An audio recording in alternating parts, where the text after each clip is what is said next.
ఓడిపోయావంటే నువ్వేం సాధించలేదని కాదు, సాధించాల్సినంతగా సాధించలేదని అర్థం. ఓడిపోయావంటే ఇక చాలు అని కానే కాదు, ఇంకాస్త కష్టపడితే మేలు అని అర్థం.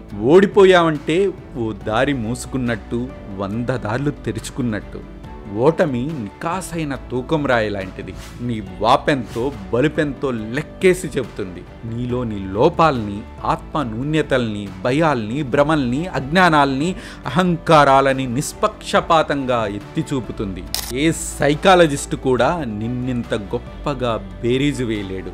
గెలుపు నుంచి మనం నేర్చుకునేది తక్కువే, ఓటమి అలా కాదు, జీవితాంతం గుర్తుంచుకోదగ్గ పాఠాలు నేర్పుతుంది. అదే పొరపాటు ఇంకెప్పుడూ చేయం, మహా అయితే మరో పొరపాటు చేస్తాం, ఇంకో ఓటమిని అనుభవిస్తాం, అంతే.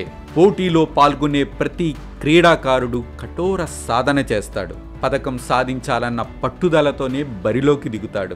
అంతమందిలో విజయం వరించేది ఒక్కరినంటే ఒక్కరినే. గెలవాలన్న లక్ష్యంతో వచ్చిన వారు ఓడిపోతారు, ఓడిపోతామన్న భయంతో వచ్చిన వారు ఓడిపోతారు.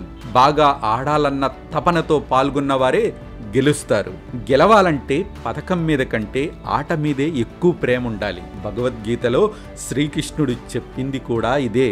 నీ ఆట నిన్ను ఆడమంటాడు, ఫలితం తనకు వదిలేయమంటాడు.